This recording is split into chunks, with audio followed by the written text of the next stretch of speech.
Il pleut, comme toutes les 4 heures, et ce, durant 5 minutes. Une pluie fine aux gouttes chargées d'additifs nettoyants et parfumés. Il faut bien cela pour se débarrasser de la crasse qui imprègne les étages d'une des cités d'Epoxia. C'est l'heure. Il est temps de rejoindre la clinique des Aigles de Titane. Aujourd'hui est un grand jour pour moi.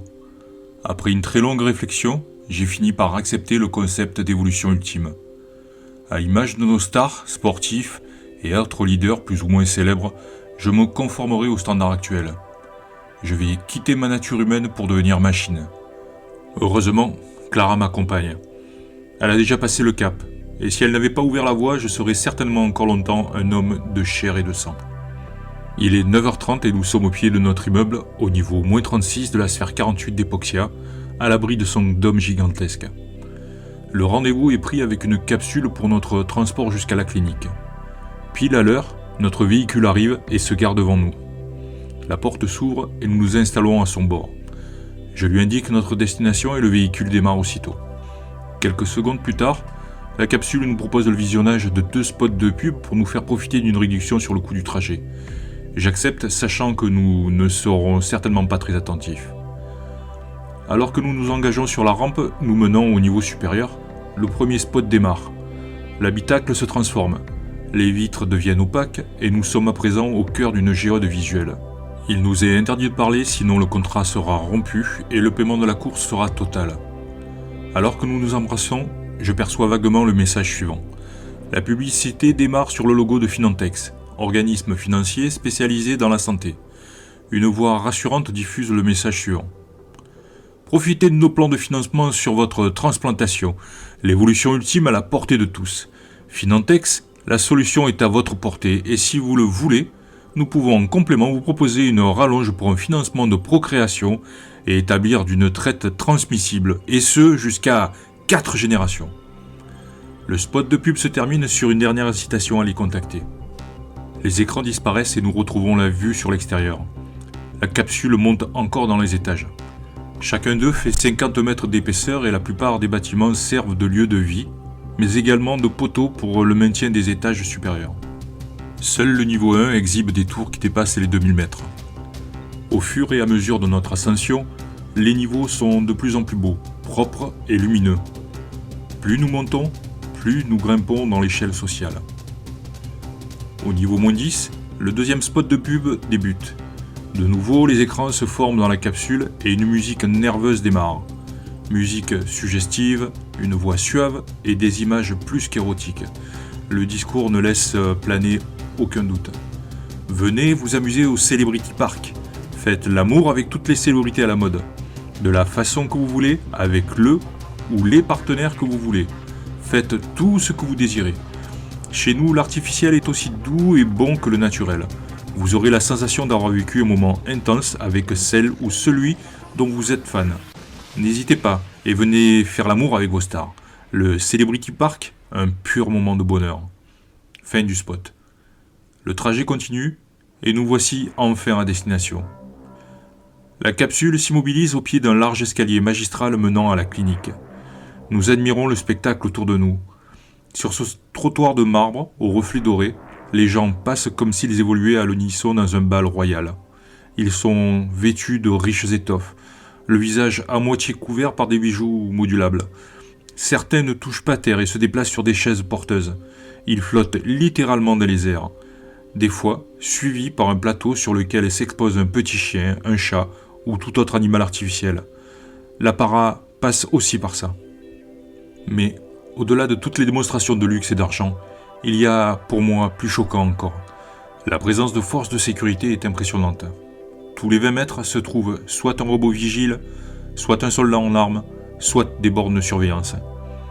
Et parmi tout ce système sécuritaire naviguent des officiers en uniforme noir. Symbole du contrôle et de la surveillance permanente de l'État. Je ne les aime pas.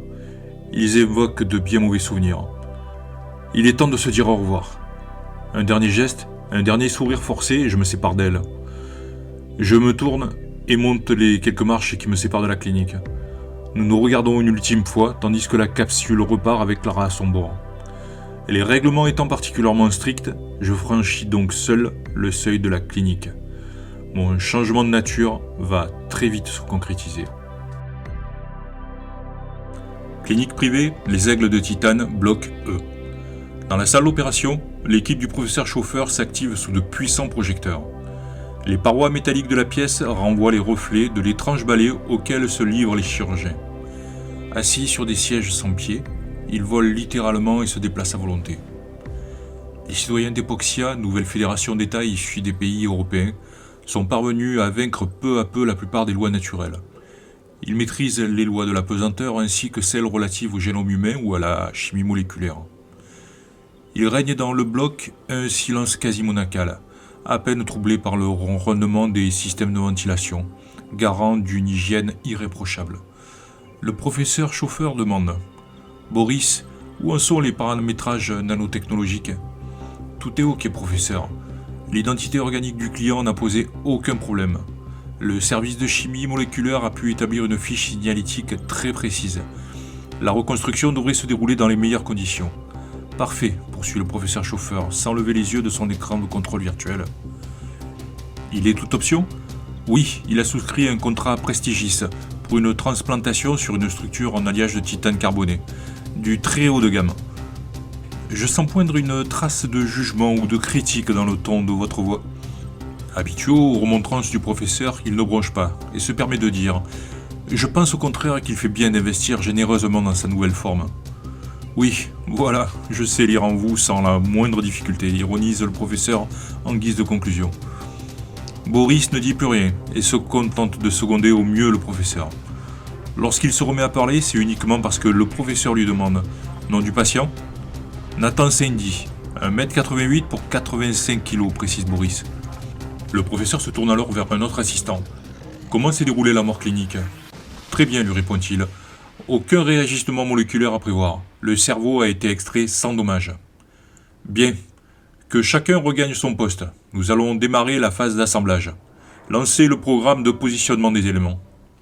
Quelques secondes plus tard, un squelette métallique s'élève au milieu de la pièce. Échappant aux lois de la pesanteur, il flotte dans les airs à peu près 2 mètres du sol. Il s'agit de la réplique parfaite du squelette originel de Nathan. Le double synthétique dans lequel il renaîtra à la vie. Près de la boîte crânienne, un tube transparent contient le cerveau originel plongé dans une solution rosâtre et gazeuse.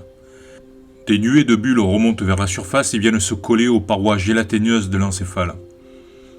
Et maintenant, démarrez la procédure d'assemblage, ordonne le professeur chauffeur. Aussitôt, les assistants s'exécutent et se mettent à agir par télékinésie. Leurs manœuvres ont pour effet de mettre l'organe en mouvement à l'intérieur du tube. Le cerveau se rapproche de la paroi, puis la traverse. Flottant toujours dans les airs, il vient se loger automatiquement dans la boîte crânienne du squelette, lui infligeant alors une violente secousse. Le professeur a beau avoir réalisé l'opération des centaines de fois, à chaque fois, elle lui déclenche la même réflexion. Être lui-même devenu une machine, en train, à son tour, de construire une autre machine. Circuit sanguin en phase de restructuration, vient lui annoncer un de ses assistants. Des milliers de vaisseaux sanguins se matérialisent aussitôt dans les cavités du squelette. Telle une araignée laborieuse, le cerveau tisse sa toile de veines et d'artères synthétiques dans l'armure métallique, jusqu'à la recouvrir sur toute sa surface. Les battements cardiaques ont repris. Tension artérielle en cours de stabilisation, annonce Boris.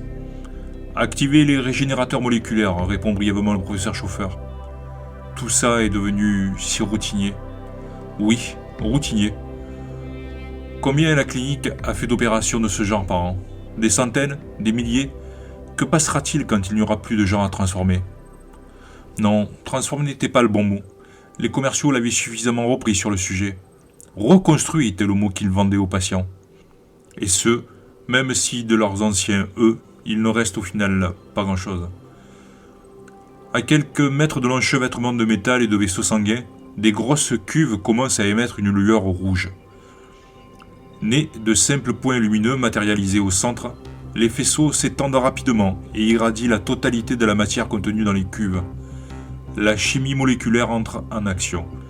Chaque réceptacle est surmonté d'un disque métallique qui tourne sur lui-même en projetant un puissant halo de lumière rouge sur le sol. Grâce à leur rétine filtrante, les chirurgiens sont parfaitement insensibles à l'intensité lumineuse dégagée. sans quoi il serait aveugle en un instant. Ils se mettent en place pour la dernière phase de l'opération. 2 d'entre eux viennent se poster devant les écrans de contrôle des cuves et vérifient les paramètres. Le 3e déclenche la procédure qui permettra de reconstruire l'enveloppe charnelle de Nathan. Après une dernière simulation, l'intervention débute. Les éléments atomiques sont téléportés des cuves vers les microbuses.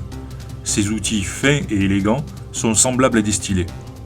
Ils décrivent des mouvements circulaires autour du squelette de Nathan et parcourent tout son corps. Leur extrémité conique recrache une matière molle et informe qui se solidifie sur son support en quelques secondes. Quand, finalement les microbuses se retirent, le squelette a laissé place à un corps nu et athlétique. Nathan semble avoir retrouvé sa morphologie initiale. Seule l'absence de pilosité et d'ongles trahit encore la transformation décisive qu'il vient de subir. Celle que les habitants d'Epoxia ont baptisée l'évolution ultime.